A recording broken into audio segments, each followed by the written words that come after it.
Hello दोस्तों, आप सभी का एक नए वीडियो में स्वागत है। जैसा कि दोस्तों डीएलएड फर्स्ट सेमेस्टर का आप लोगों का एग्ज़ाम चल रहा है और सेकेंड पेपर आप लोगों का शिक्षण अधिगम के सिद्धांत का जो हुआ है उस पेपर का मैं आप लोगों को सल्यूशन कराने वाला हूं।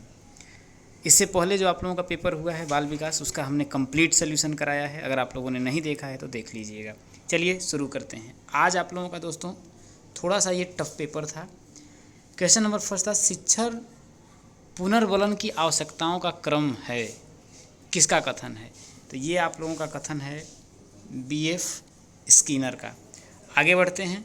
अगला है आप लोगों का कि शिक्षण का प्रमुख कार्य विचारों, तथ्यों एवं सूचनाओं को शिक्षार्थियों तक पहुंचाना है, किसका कथन है? तो ये आप लोगों का कथन है हर्बर्ट का। तो राइट आंसर आप लोगों का सेकेंड हो जाएगा। अगला क्वेश्चन नंबर थर्ड था कि शिक्षण अधिगम सिद्धांत किसके लिए वैज्ञानिक आधार प्रस्तुत करते हैं? तो वो किसके लिए करते हैं? शिक्षण के नियोजन, शिक्षण की व्यवस्था, शिक्षण का मूल्यांकन, उपर्युक्त सभी। तो इसका राइट आंसर आप लोगों का उपर्युक्त सभी हो जाएगा। अगला था शिक्षण में उदाहरण के आधार पर छात्र आसानी से समझ जाते हैं संकल्पनाओं को, कठिन तथ्यों को, अमूर्त भावों को। इसका भी आप लोगों का उपर्युक्त सभी हो जाएगा। चलिए आगे बढ़ते हैं। अगला है प्रश्नोत्तर शिक्षण विधि किसके समय से चली आने वाली एक प्राचीन पद्धति है? तो ये आप लोगों का आने वाली है किसका? सुकरात के समय से। तो आप लोगों का पहला वाला राइट आंसर हो जाएगा। ठीक है, आगे बढ़ते हैं। अगला है प्रश्न कौशल के घटक हैं प्रश्नों की संरचना, प्रस्तुतिकरण, वितरण, उपर्युक्त सभी। तो इसका आप लोगों का उपर्युक्त सभी हो जाएगा। आगे बढ़ते हैं। अनुभव के द्वारा व्यवहार में होने वाले परिवर्तन को सीखना कहते हैं। ये परिभाषा किसकी है? तो ये परिभाषा आप लोगों की गेट्स की है। ठीक है, आगे बढ़ते हैं। कक्षा में संप्रेषण का प्रारूप होता है शाब्दिक, अशाब्दिक, शाब्दिक एवं अशाब्दिक।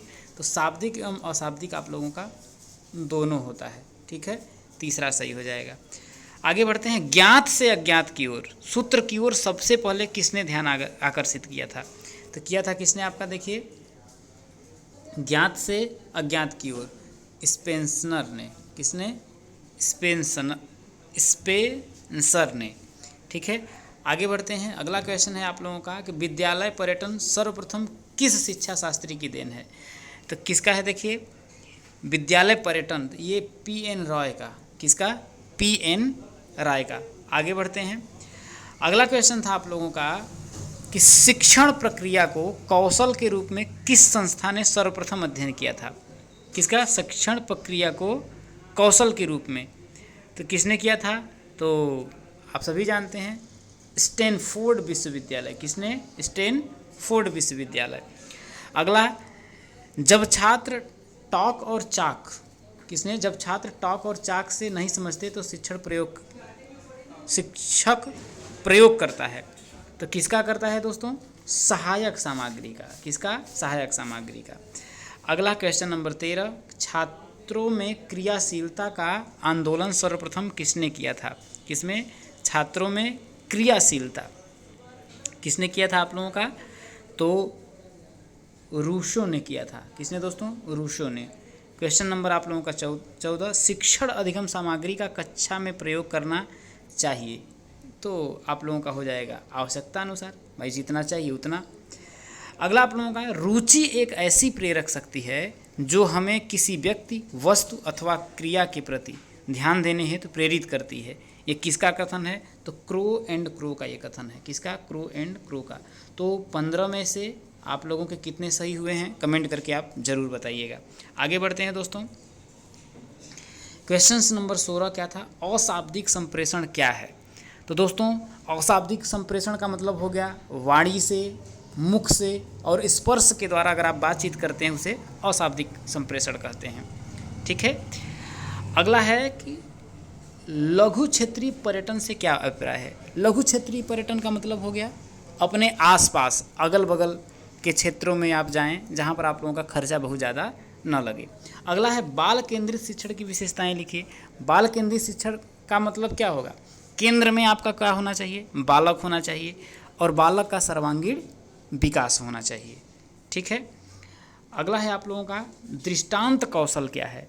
तो दृष्टांत कौशल के बारे में अगर बोलें तो जिसके माध्यम से शिक्षक या वक्ता किसी अवधारणा या सिद्धांत को स्पष्ट एवं प्रभावी ढंग से समझने के उदाहरण के लिए उदाहरण का प्रयोग करते हैं, चित्रों का प्रयोग करते हैं, कहानियों का प्रयोग करते हैं, उसे दृष्टांत कौशल कहते हैं। अगला आप लोगों का क्वेश्चन था श्यामपट्ट कौशल के घटकों का नाम लिखिए। श्यामपट्ट कौशल के घटक आप लोगों को लेखन कार्य की आप लोगों की स्पष्टता होनी चाहिए, श्यामपट्ट कार्य जो होना चाहिए वो उसमें स्वच्छता होनी चाहिए, और श्यामपट्ट कार्य की उपयुक्तता होनी चाहिए। अगला है अपेक्षित अधिगम स्तर का शाब्दिक अर्थ बताइए। तो देखिए शाब्दिक अर्थ में बोल सकते हैं कि ये बोल सकते हैं अपेक्षित अधिगम एक मानदंड है जो अंत में प्राप्त किए जाने वाले कौशल और दक्षताओं को क्या करता है, परिभाषित और मापता है। अगला है मिनी टूल किट के कुछ उपकरण बताइए। मिनी मतलब छोटा टूल किट, जैसे आप लोगों का हो गया हथौड़ी हो गया, सिकंजा हो गया, मतलब छोटी, जैसे आप बोल सकते हैं साइकिल का रिंच हो गया, ये चीज़ें आप लोगों का इसका हो जाएगा। अगला है पुनर्बलन कितने प्रकार का होता है, 2 प्रकार का होता है, एक आप लोगों का धनात्मक होता है और एक ऋणात्मक होता है।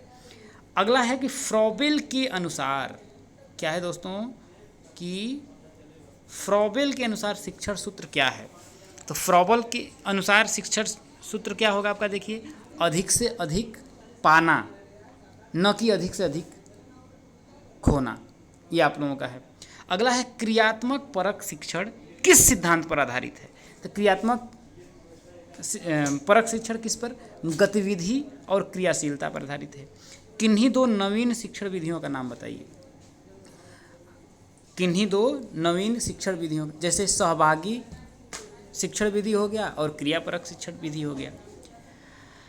अगला है शिक्षण अधिगम सामग्री के निर्माण में क्या सावधानी रखनी चाहिए, कि जो शिक्षण अधिगम है वो आप लोगों का उद्देश्य की पूर्ति करता है या नहीं करता है।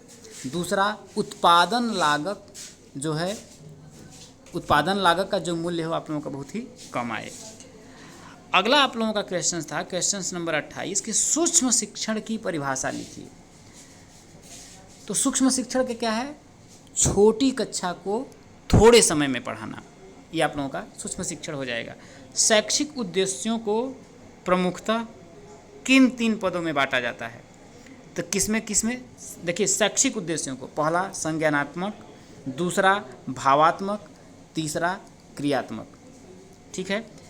लास्ट आप लोगों का अति लघु उत्तरीता कि न्यूनतम अधिगम स्तर की आवश्यकता के लिए जिम्मेदार किन्हीं 2 कारकों का उल्लेख करिए।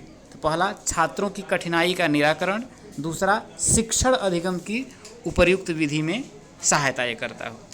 इसके बाद आप लोगों का अति लघु उत्तरीतर प्रश्न थे आप लोगों के, आप देख लीजिए। सूक्ष्म शिक्षण का सोपान, श्रव्य दृश्य सामग्री, शैक्षिक दूरदर्शन, निदानात्मक शिक्षण। इसके बाद आप लोगों का शिक्षण प्रविधि, इसको आप देख लीजिए। उम्मीद है आप लोगों का पेपर अच्छा गया होगा, कमेंट करके ज़रूर बताइएगा। दोस्तों जल्दबाजी में इसलिए कराए हैं क्योंकि आप लोगों का मैथ की क्लासेस का शेड्यूल लगाना है हमें, और जल्दी से आप लोग जुड़ जाइएगा क्योंकि पेपर आउट वीडियो रहेगी। मैं 18 में से आपसे अभी मैं कह रहा हूँ, दावा करता हूँ कि 13 से 14 क्वेश्चंस फंसेंगे, और इसके बाद तो परमात्मा ही जानता है कि कल क्या होने वाला है। चलिए मिलते हैं अगली वीडियो में। जय हिंद।